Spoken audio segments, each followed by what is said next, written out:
എൻ്റെ പേര് അനിൽ. 6 വർഷം മുമ്പ് സ്ട്രോക്ക് വന്ന് തളർന്നു പോയ ആളാണ്. മലക്കടപ്പിൽ ഇപ്പം 2.5 വർഷം കിടന്നൊരു വ്യക്തിയാണ്. എനിക്ക് പണി പനച്ചത്തായിരുന്നു. അതെല്ലാം കഴിച്ച് എന്നെ ഡോക്ടർമാരെല്ലാം ഉപേക്ഷിച്ച് ഞാൻ മരിച്ചുപോയി, എന്നെ വീട്ടിൽ കൊണ്ടാകാമെന്ന് പറഞ്ഞ് രഥയിലിച്ച് നിന്നു. അവിടുന്ന് ഞാൻ അമ്മയെ വിളിച്ച് പ്രാർത്ഥിക്കുമോ, ഇവിടുന്ന് ഒരു പേപ്പർ എനിക്ക് ചേച്ചി കൊണ്ടുവന്ന ആ പേപ്പർ വെച്ച് ഞാൻ പ്രാർത്ഥിച്ച് അമ്മേനെയും യേശുവിനെയും വിളിച്ച് പ്രാർത്ഥിച്ചു. അവിടുന്ന് ഞാൻ ഇച്ചിരിച്ച് മെച്ചപ്പെട്ട് ഇന്ന് ഞാൻ ലോട്ടറി വിൽക്കാൻ തുടങ്ങിയിട്ടുണ്ട്. അത് കഴിഞ്ഞ് ഞാൻ ഇവിടെ വന്ന് ഉടമ്പടി എടുത്ത് 3 മാസം കഴിഞ്ഞപ്പം ഉടമ്പടിക്ക് ശേഷം ഞാൻ നല്ലോണം നടക്കാൻ തുടങ്ങിയിട്ടുണ്ട്. എനിക്ക് ലോട്ടറി വിൽക്കാൻ പോകാൻ നല്ല ആരോഗ്യവാനായിട്ട് ഞാൻ പോകുന്നുണ്ട്. കാലിന് ബലം ഒട്ടുമില്ലാത്തടത്ത് ഞാനിപ്പം നല്ലോണം നടക്കുന്നുണ്ട്. എനിക്ക് നല്ല അനുഗ്രഹം കിട്ടി.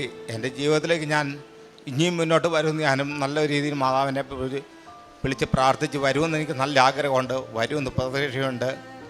എനിക്ക് എൻ്റെ കെട്ടികളൊക്കെ എന്നെ മേടിച്ച് പോയായിരുന്നു. ആ ഒരു തിരിച്ച് ഇവിടെ വന്ന് ഉടമ്പടി എടുത്ത് പഠിച്ചപ്പോൾ തിരിച്ച് വന്നു. ഇപ്പോൾ എന്നെ അവർ നോക്കുന്നുണ്ട്. എൻ്റെ മക്കളെ എന്നെ ഉപേക്ഷിച്ചായിരുന്നു. ആ മക്കളും ഇപ്പോൾ എന്നെ നോക്കുന്നുണ്ട്, എൻ്റെ കാര്യങ്ങൾ ചെയ്യുന്നുണ്ട്. ഇതെൻ്റെ കൂട്ടുകാരനാണ്. ആ കൂട്ടുകാരനാണ് ഇവിടെ കൊണ്ടുവന്നത്. ഞാൻ ആ കൂട്ടുകാരന് 2 തവണ ഇപ്പം എൻ്റെ കൂടെ വന്നു. അമ്മ എൻ്റെ അടുത്ത് വന്നായിരുന്നു. നല്ല രീതിയിൽ എനിക്ക് നല്ല പ്രതീക്ഷ തന്നായിരുന്നു.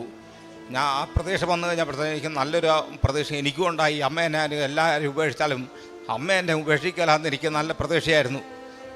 ആ കയ്യെ പിടിച്ച് അമ്മ വലിച്ചുകൊണ്ട് പോയ പോലെ തോന്നി. പാലാ ഗവൺമെൻറ് ഹോസ്പിറ്റലിൽ വെച്ച് അവിടെ മുതലാണ് എനിക്ക് പ്രതീക്ഷ നൽകി ഞാൻ ഈ നിലയിലിട്ട് തിരിച്ചു വന്നത്. എനിക്ക് ഇനി എന്തൊക്കെ പറയണമെന്ന് അറിയത്തില്ല സഹോദരങ്ങളെ. എനിക്ക് അത്രമാത്രം അനുഗ്രഹം എനിക്ക് അമ്മ തന്നിട്ടുണ്ട്.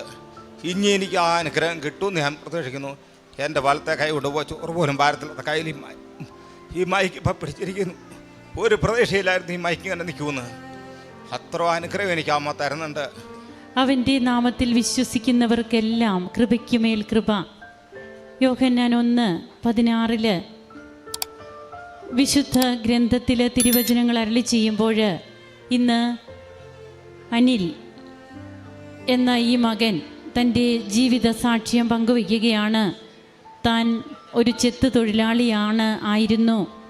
അങ്ങനെ തനിക്ക് സ്ട്രോക്ക് വരാനിടയായതും തന്നെ എല്ലാവരും ഉപേക്ഷിച്ചു പോയി. ഭാര്യ, മക്കൾ, തനിക്ക് താൻ ആ അവസ്ഥയിലൂടെ കടന്നു പോകുമ്പോൾ കൃപാസന പത്രം നാം കൊടുക്കുമ്പോൾ അത് പരിശുദ്ധ അമ്മയുടെ തിരുനടയിൽ നിന്ന് ഈശോയുടെ ജീവിക്കുന്ന സാക്ഷ്യാനുഭവങ്ങളുമായിട്ടുള്ള പത്രമാണ് നാം കൊണ്ടുപോവുക.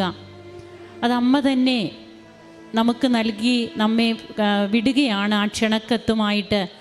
അത് പലരെയും ഇങ്ങോട്ട് കൊണ്ടുവരുവാൻ. തൻ്റെ ജീവിതത്തിൽ എഴുതാനും വായിക്കാനും അറിയാവോ? എനിക്ക് എഴുതാനും വായിക്കാനും അറിയത്തില്ല. ഞാൻ അന്ന് മുതലേ അമ്മ യേശുവെന്ന് പറഞ്ഞു വന്ന പോലെ തന്നെ ഞാൻ പ്രാർത്ഥിച്ചുകൊണ്ടാണ് ഞാൻ ഇന്നും ജീവിക്കുന്നത്.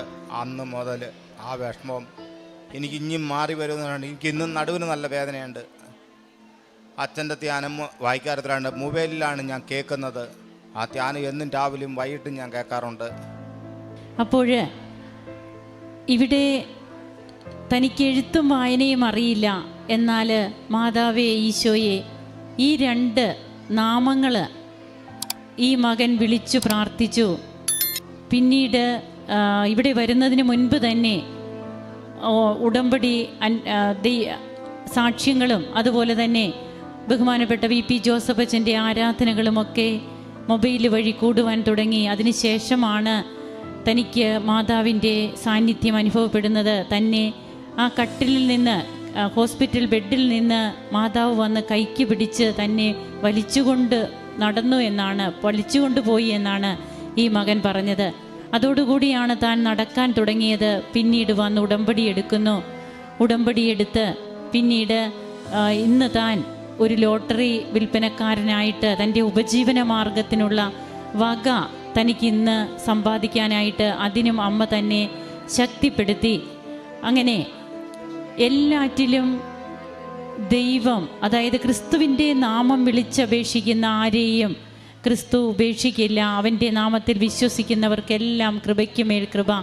രക്ഷയുടെ നാമമാണ്. ആ നാമം വിളിച്ചപേക്ഷിച്ചാൽ സ്വർഗവും ഭൂമിയും ഒരുപോലെ നമ്മെ അനുഗ്രഹിക്കുന്ന, അതായത് സ്വർഗം ഒരിക്കലും കൈവിടാത്ത ഒരു നാമം, ആ നാമത്തിലാണ് നാം ആശ്രയിക്കുക. അങ്ങനെ ഇന്ന് അനിൽ ഇവിടെ വന്ന് നിന്ന് സാക്ഷ്യം പങ്കുവെക്കുമ്പോൾ തനിക്ക് തൻ്റെ നഷ്ടപ്പെട്ട ഭാര്യ തിരിച്ചു വന്നു, ഉടമ്പടി എടുത്ത് 15 ദിവസത്തിനകം. അതുപോലെ മക്കൾ തിരിച്ചു വന്നു. ഇന്ന് എല്ലാവരും ഒരുമിച്ച് അവർ കഴിയുന്നു. ഇതെല്ലാം പരിശുദ്ധ അമ്മയുടെ ഇടപെടലുകളായിട്ടാണ് ഈ മകൻ ഇവിടെ പങ്കുവെക്കുന്നത്. അങ്ങനെ